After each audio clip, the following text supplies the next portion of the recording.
ભૂપેન્દ્રભાઈ પટેલના અધ્યક્ષસ્થાને આજે સ્ટેટ ઇમરજન્સી સેન્ટર પર રાજ્યના તમામ વિભાગો, સરહદી જિલ્લાઓ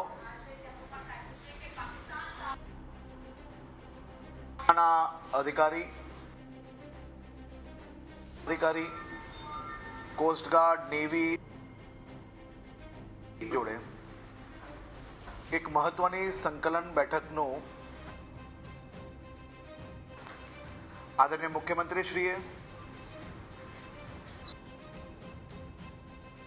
અધિકારીઓને રાજ્યના સૌ નાગરિકો વતી અભિનંદન અને આભાર વ્યક્ત કર્યો અને સાથે સાથે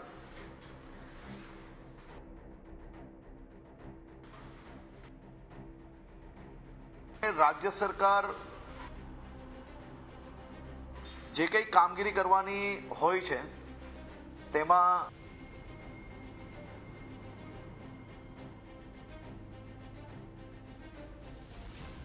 બધા જ વિભાગો જોડે આખું આંકલન બી લીધું અને સાથે સાથે સૌ ફોર્સીસને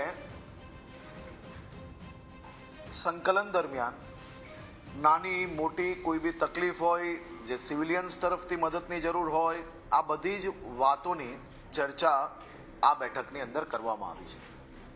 ખાસ કરીને ગુજરાતના આ સરહદી જિલ્લાઓમાં ડિસ્ટ્રિક્ટ એડમિનિસ્ટ્રેશને ખૂબ સારી રીતે પૂર્વ તૈયારીઓ આપણે કહી શકીએ તેમ કરી છે અને સિવિલિયન્સ કોઈ બી પ્રકારે કોઈ બી અફવાઓથી ડરવાની જરૂર નથી. સંપૂર્ણ સાચી માહિતીઓ એ ડિસ્ટ્રિક્ટ એડમિનિસ્ટ્રેશન દ્વારા સમયાંતરે સૌ લોકોને જરૂર લાગશે ત્યારે પહેલેથી જ જણાવવામાં આવશે. આપ સૌને માત્ર એટલી વિનંતી છે કે ડિસ્ટ્રિક્ટ એડમિનિસ્ટ્રેશન દ્વારા કોઈ બી માહિતી આપવામાં આવે તો એને સંપૂર્ણપણે પાલન કરજો. આભાર.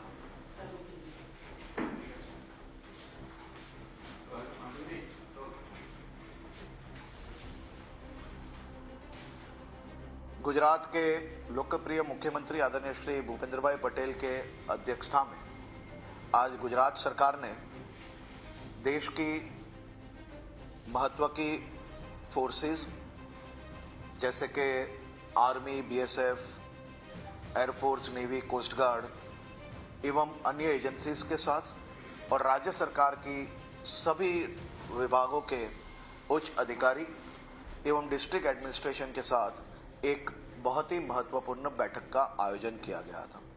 खास तौर पे मुख्यमंत्री जी ने सभी फोर्सेस को गुजरात की सभी जनता की ओर से अभिनंदन एवं आभार भी माना है और साथ में ये समय पे गुजरात सरकार जो व्यवस्था है, जो जिम्मेदारी राज्य सरकार की है, वो व्यवस्थाओं में अगर किसी भी प्रकार की कमी हो तो वो जानने की कोशिश भी फोर्सेस के पास से की थी. खास तौर पे गुजरात के सभी सीमावर्ती इकाइयों ने बहुत ही अच्छी तरह से प्रोएक्टिवली व्यवस्थाएं जो डिस्ट्रिक्ट एडमिनिस्ट्रेशन को करनी है वो की गई है और ये बैठक अपने आप में एक बहुत ही महत्वपूर्ण बैठक थी.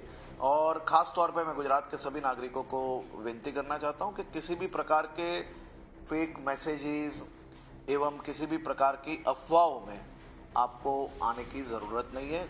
कोई भी विषय महत्वपूर्ण होगा तो वो राज्य सरकार की ओर से, डिस्ट्रिक्ट एडमिनिस्ट्रेशन की ओर से आप सभी तक पहुंचाया जाएगा और किसी भी प्रकार के नॉन वेरीफाइड व्हाट्सएप मैसेज या मैसेजेस या ट्वीट या सोशल मीडिया के कोई पोस्ट उसको आप बिना कारण फॉरवर्ड ना करें, ऐसी मैं आप सबको विनती करता हूं.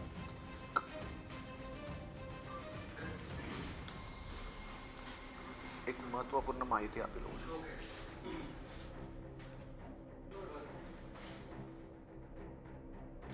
કાલે ગુજરાતના વિવિધ જિલ્લાઓમાં સોશિયલ મીડિયાની પોસ્ટના માધ્યમથી દેશ વિરોધી અને ખાસ કરીને આપણી ફોર્સનું મનોબળ તોડે તેવી પોસ્ટ કરનાર 4 લોકો પર એફઆઈઆર દાખલ કરવામાં આવી છે.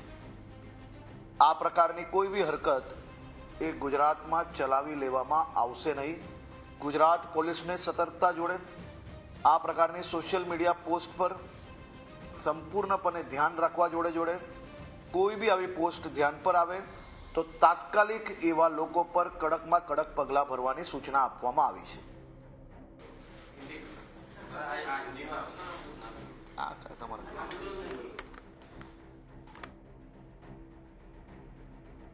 તો ગૃહ રાજ્યમંત્રી હર્ષ સંઘવી જેમને આપણે સાંભળી રહ્યા હતા અને તેમણે કહ્યું કે તમામ તૈયારીઓ કરી દેવામાં આવી છે. લોકોને ખાસ કરીને સોશિયલ મીડિયા પર વોટ્સએપ પર કોઈ પણ અફવા ન ફેલાવવા માટે સ્પષ્ટ મેસેજ આપવામાં આવ્યો છે. પૂર્વ તૈયારીઓ શરૂ કરી દેવામાં આવી છે. પહેલેથી જ તમામ વિભાગો સરકારના એલર્ટ છે. મુખ્યમંત્રી ભૂપેન્દ્ર પટેલે પણ તમામ પોલીસ અધિકારીઓને અને અધિકારીઓને અભિનંદન પણ આપ્યા. જે પ્રમાણેની કામગીરી કરવામાં આવી રહી છે તેનાથી પણ સંતુષ્ટિ વ્યક્ત કરી. અને બીજી તરફ સરહદી જે જિલ્લાઓ છે ત્યાંની સ્થિતિની સમીક્ષા પણ ગૃહ રાજ્યમંત્રી હર્ષ સંઘવીએ કરી છે. તો અફવાઓથી દૂર રહેવા માટે પણ સ્પષ્ટ સંદેશો આપી દેવામાં આવ્યો છે. સરહદી જિલ્લાની સમીક્ષા પણ કરવામાં આવી છે, કારણ કે ગઈકાલે પણ અમુક એવા વિસ્તારો હતા ગુજરાતના જ્યાં બ્લેકઆઉટ કરવામાં આવ્યું હતું, કારણ કે ત્યાં હુમલાની એક શંકા હતી.